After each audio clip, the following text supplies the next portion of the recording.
Hello student, मैं Tara Bharti. Welcome to Tara Bharti classes. और जैसा कि आप टाइटल देख रहे हो, मैथ्स की क्लास होने वाली है और आज हम बात करेंगे त्रिकोणमिति को लेकर। लेकिन उसके पहले आपको आने वाली परीक्षा की शुभकामनाएं, यानी कि आप बहुत ही अच्छे से पेपर्स को प्रिपेयर करो, उसको पूरी तरीके से अटेम्प्ट करो और हर एक प्रश्नों का उत्तर सही तरीके से लिखो।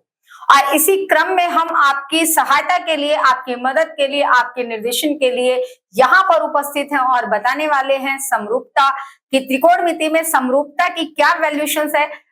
आपने मेरे पीछे के क्लासेस और मेरे वीडियो को देखा होगा, जिसमें आपको ये जानकारी मिली होगी कि गणित के अंतर्गत जितने भी अध्याय हैं, जितने भी आपके यूनिट्स हैं, उनके वेटेज क्या है, उनको कितने नंबर दिए जाने वाले हैं।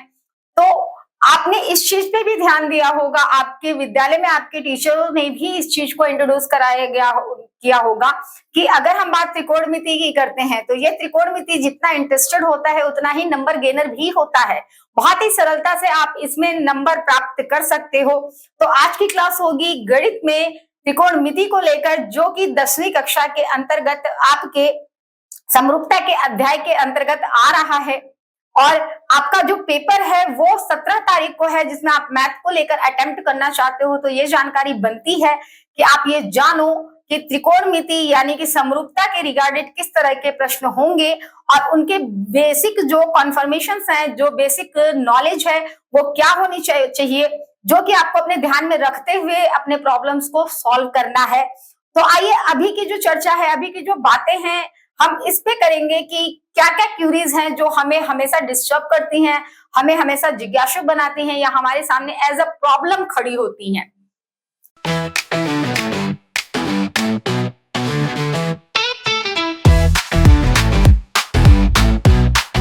तो यहाँ पे हम बात कर रहे हैं समरूपता की। मैं आपसे पहले बता देती हूँ समरूपता का मतलब होता क्या है। अगर हम समरूपता को बहुत ही इजीली कन्वर्ट करना चाहते हैं और उसको बताना चाहते हैं तो सम का मतलब होता है समान, और रूपता का मतलब होता है आकृति, यानी रूप रखने वाला, रूप रखने वाला। अगर हमने सभी को एक साथ मिला दिया, रखने वाला आकार। वैसी आकृतियां जिनके रूप एक जैसे होते हैं, समान होते हैं, उन्हें समरूप कहा जाता है। लेकिन इस बात को आपको हमेशा ध्यान में रखना होगा कि समरूपता एक जैसे दिखने वाले आकारों के लिए होता है, न कि उनके हर एक चीज की बराबरी को लेकर। जैसा कि आपने कक्षा 9वीं में पढ़ा होगा सर्वांग समता के बारे में। सर्वांग समता के अंतर्गत आपके कुछ रूल्स थे जो कि आप देख चुके हो, ट्रिपल एस के फॉर्म में, यानी साइड के फॉर्म में। दूसरा आपने देखा था ट्रिपल ए के फॉर्म में, यानी कि एंगल एंगल एंगल के फॉर्म में। तीसरा आपने देखा था साइड के फॉर्म में। चौथा आपने देखा एंगल साइड एंगल के फॉर्म में। और पांचवा आपने देखा था आरएचएस के फॉर्म में। आप ये सोच रहे होंगे कि मैं यहाँ पे समरूपता बताने के पहले आपको सर्वांग समता क्यों बता रही हूँ, क्योंकि सर्वांग समता में आपने सीपीसीटी के बारे में पढ़ा था, जिसके अंतर्गत किसी भी सर्वांगसम आकृतियों के समस्त कोण और समस्त भुजाएं परस्पर बराबर होती हैं। यहाँ पे भी वैसी ही कुछ चीजें हैं, लेकिन थोड़े से डिफरेंस के साथ। तो हम ये जानते हैं कि समरूपता और सर्वांग समता में क्या अंतर होता है। सर्वांग समता कहने का तात्पर्य ये होता है कि अगर दो आकृतियां सर्वांगसम है तो उनके कोण परस्पर बराबर होंगे, उनके भुजाएं परस्पर बराबर होंगी।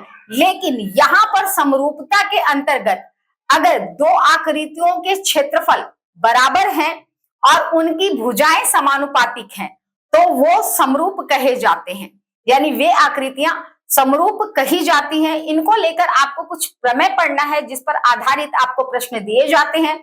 ये प्रश्न न्यूमेरल यानी कि संख्याओं पर आधारित हो सकते हैं, जिनमें आपको उन्हें सिद्ध करना होता है, उनके परिमाप और उनकी लंबाई बतानी होती है। साथ ही केस स्टडी बेस्ड क्वेश्चन भी होते हैं।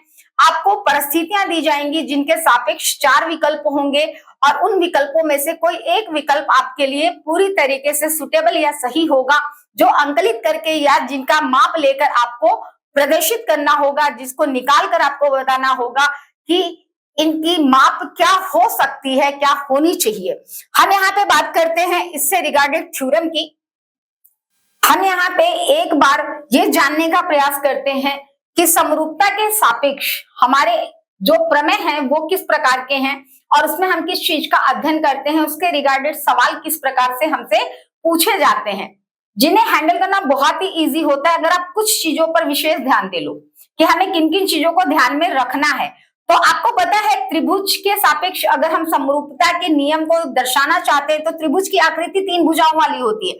अगर आपने 3 भुजाओं की एक आकृति खींची, यानी आपने एक 3 भुजाओं से घिरा हुआ क्षेत्र त्रिभुज बनाया, तो इसमें इसकी पहली भुजा अगर हम ए मान लेते हैं, दूसरी भुजा बी मानते हैं और तीसरी भुजा सी मानते हैं, तो सी जो है वो आपकी तीसरी भुजा हो गई। लेकिन हम इसे ऐसे नॉमिनेट तो कर नहीं सकते, तो हम इसे नॉमिनेट क्या करते हैं, इसके एंगल यानी इसके वर्टेक्स के हिसाब से हम इसे इसके वर्टेक्स के हिसाब से नॉमिनेट करते हैं, यानी इसका नामकरण करते हैं ए, बी और सी। तो पहली भुजा यानी साइड्स की बात अगर हम करें तो पहली साइड क्या हो जाएगी आपकी, पहली साइड होगी आपकी ए बी, दूसरी होगी आपकी बी सी और तीसरी होगी आपकी सी ए। यहां पे इस चीज को थोड़ा सा ध्यान देंगे कि जब भी हम किसी भी त्रिभुज या किसी भी आकृति को नॉमिनेट करते हैं तो हमेशा या तो हम क्लॉकवाइज चलते हैं या तो फिर हम एंटी क्लॉकवाइज कर चलते हैं। यहां पर अगर हम इसको नॉमिनेट कर रहे हैं इनके साइड्स को, वर्टेक्स तो आपका ए बी सी हो गया, लेकिन साइड्स की बात करते हैं तो सबसे पहली भुजा ए बी, दूसरी भुजा बी सी और तीसरी भुजा सी ए। ऐसे लिखने की भूल मत कीजिएगा, यहाँ पर ये चीजें त्रुटियों के तौर पे देखी जाती हैं। पहली भुजा ए बी, दूसरी भुजा बी सी और तीसरी भुजा सी ए। अब हम यहाँ पे प्रमेय को बहुत ही सुविधाजनक तरीके से सीखते हैं। तीसरी भुजा के सापेक्ष अगर हम कोई समानांतर रेखा खींचे, तीसरी भुजा के सापेक्ष अगर हम कोई समानांतर रेखा खींचे तो वो अन्य दो भुजा दैट मीन्स ए बी और ए सी को समानुपात में बांटेगी, यानी समान अनुपातों में खंडित करेगी। इस तरीके से जो आपका पहला प्रमेय बनता है वो ये है कि किसी भी त्रिभुज की तीसरी भुजा के सापेक्ष एक समानांतर रेखा खींची जाए तो वो अन्य दो भुजाओं को समान अनुपात में बांटती है। अब हमने जो भुजा खींची है अगर उसका कॉमन पॉइंट जहां पर वो उसको इंटरसेक्ट कर रहा है या प्रतिच्छेदित कर रहा है उसको हमने नाम दिया ई और एफ, ठीक है। यानी ए बी पे जहां पे इंटरसेक्ट किया वो ई है और एसी पे जहां पे इंटरसेक्ट किया वो एफ है। तो इस तरीके से एक इक्वेशन बनता है, वो इक्वेशन है A E by E B by E B equal to क्या होगा, A F by F C, A F by F C. अब हम आपको यहाँ पे बात करते हैं कि अगर इस पर आधारित प्रश्न आएंगे तो आप कैसे सॉल्व करोगे। मान लेते हैं एई की मेजरमेंट आपको दे रखी है 5 सेंटीमीटर और ईएफ की जो दे रखी है वो आपकी दे रखी है 15 सेंटीमीटर। अगर यहाँ पे आपके एएफ की मेजरमेंट 3 दे दी तो एफसी आपका कितना होगा ये आपको बताना है। दैट मीन्स गिवन में आपका जो दे रखा है वो आपकी मेजरमेंट क्या है, गिवन में जो आपकी मेजरमेंट दे रखी है वो आपकी दे रखी है A E equal to 5 centimetre, E B equal to 15 centimetre. Then आपका तीसरा भुजा जो है वो दे रखा है ए एफ बराबर 3 सेंटीमीटर। तो आपको बताना है एफ सी कितना होगा। हम इसे इसी फॉर्मूले पर जो है वो पूरी तरीके से फॉर्मुलेट कर देंगे और पाएंगे। हमने क्या रखा 5 सेंटीमीटर ए ई की जगह, फिर हमने बटे में ई बी की मेजरमेंट रखी 15 सेंटीमीटर, इक्वल टू का निशान लगाया, ए एफ आपका दे रखा है 3 सेंटीमीटर और देन आपको एफ सी जो है वो नहीं पता है। तो हम यहाँ पर करेंगे क्रॉस मल्टीप्लीकेशन। यहाँ पे आप देखिए इसे हम करेंगे क्रॉस मल्टीप्लीकेशन। एफ सी हमारा लेफ्ट हैंड साइड में चला आएगा, वो भी नॉमिनेटर के केस में यानी कि अंश के रूप में, और पहले वाले जो आपका भिन्न है यानी 15 सेंटीमीटर वो चला जाएगा आपके 30 सेंटीमीटर के साइड में। गिवन में आपको दे रखा है AE बराबर 5 सेंटीमीटर, EB बराबर 15 सेंटीमीटर, AF बराबर 3 सेंटीमीटर और अननोन चीज है आपकी कि FC की मेजरमेंट कितनी होगी। तो आप इसी फॉर्मूले का इस्तेमाल करोगे जो कि मैंने यहाँ पे लिखा है, जो कि सिमिलरिटीज के रूल के अकॉर्डिंग है, AE divided by EB equal to AF divided by FC। अब हम यहाँ पे इनके सभी वैल्यूज को पुट करते हैं, 5 centimetre divided by 15 centimetre, 3 centimetre divided by FC। अब हम इसका क्रॉस मल्टीप्लीकेशन करते हैं, क्रॉस मल्टीप्लीकेशन करके FC ऊपर की तरफ यानी कि नॉमिनेटर की तरफ चला जाएगा और इधर का 15 सेंटीमीटर भी थी के साइड नॉमिनेटर के फॉर्म में आ जाएगा और हमारा एक इक्वेशन बनेगा जिसमें आप लिखोगे FC equal to 3 centimetre multiply 15 centimetre divided by 5 centimetre. अब 5 सेंटीमीटर में 5 को और 15 को आप कट करते हो, यहाँ पे आएगा आपका 3 सेंटीमीटर और 3 सेंटीमीटर प्लस 3 सेंटीमीटर को अगर आप मल्टीप्लाई करते हो तो जो आपका बनता है FC इज इक्वल टू वो आपका बन जाएगा 9 सेंटीमीटर।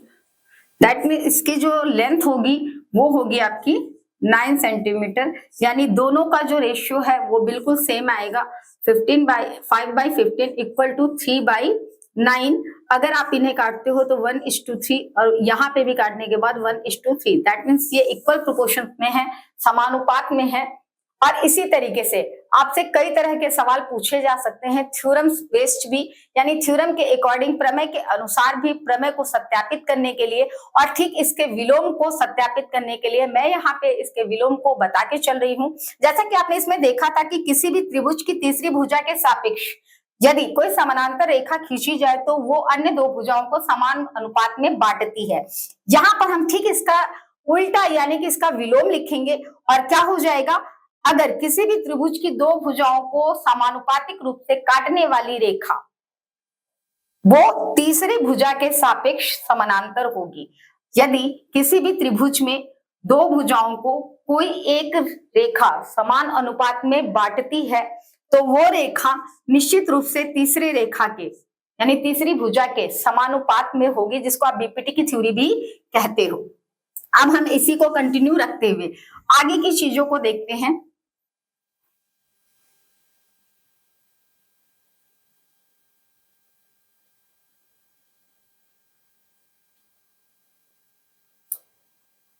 जो है कि अगर हम किसी एक त्रिभुज को 3 अलग अलग भागों में बांटे और ये दोनों ही रेखा एक दूसरे के समानांतर हो, दैट मीन्स अगर आप A, B और C के फॉर्म में इसको नॉमिनेट कर रहे हो, यहाँ पर AB रेखा और BC रेखा को 3 भागों में बांटा जा रहा है और वो बांटने का काम कौन कर रहा है, EF और G और H हम नॉमिनेट करते हैं।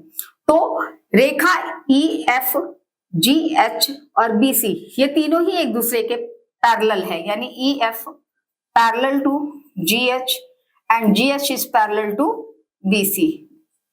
ये तीनों ही भुजाएं एक दूसरे के सापेक्ष आपस में, तीनों ही रेखाएं एक दूसरे के सापेक्ष जो हैं वो क्या है, समानांतर हैं। तो आप ये कह सकते हो कि ये भुजाओं का अनुपात भी एक दूसरे के सापेक्ष होगा।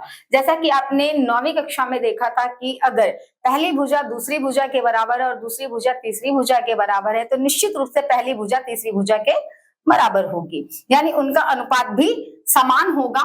इस चैप्टर के रिगार्डेड एक बहुत ही इंपॉर्टेंट थ्योरम है जिसको हम पाइथागोरस थ्योरम के नाम से जानते हैं। पाइथागोरस थ्योरम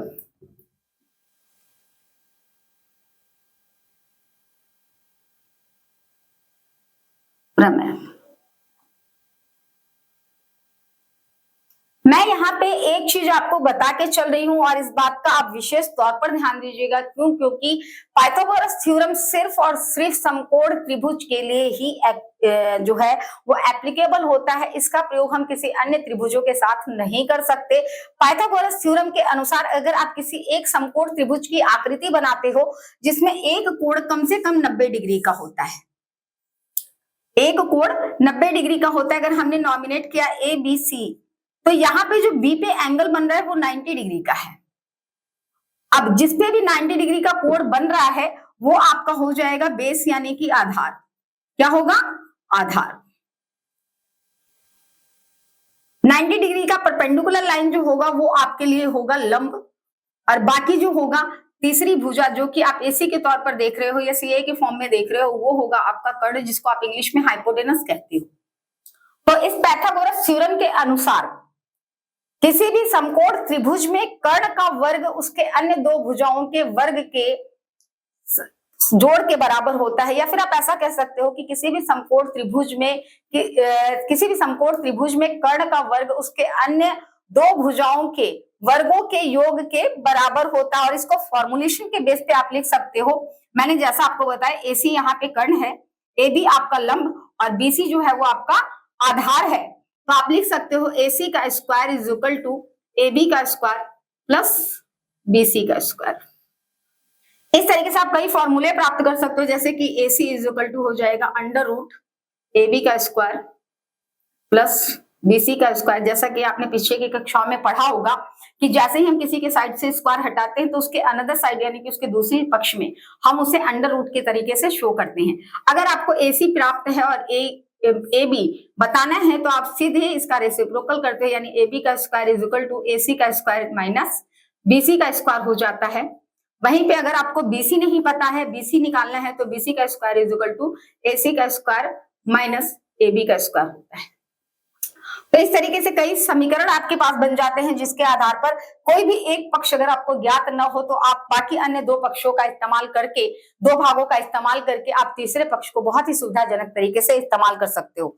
लेकिन फिर भी मैं यहाँ पर आपको एक बार फिर से प्रश्नों को याद दिला रही हूँ, लेकिन इन प्रश्नों को सुनने के पहले आप अच्छे नंबर्स को गेन कर सको और बहुत ही सुविधाजनक तरीके से त्रिकोणमिति की समरूपता को हल कर सको और पेपर में अच्छे मार्क्स ला सको, इसके लिए आप इस वीडियो को, इस चैनल को, इस क्लासेस को एज यू विश, आपको जो भी समझ में आए, जो भी अच्छा लग रहा हो, कहना कि हम इसे क्लास के तौर पर गेन कर रहे हैं, आप इस क्लास को, चैनल को लाइक कीजिए, सब्सक्राइब कीजिए और शेयर कीजिए, ताकि आपके जैसे और भी कई विद्यार्थी ये ना भूल जाएं, ये छूट ना जाए उनसे कि वो इस सवाल को किस प्रकार से हल करेंगे या फिर उनके लिए ये इंपॉर्टेंट क्वेश्चंस कौन कौन से होने वाले हैं।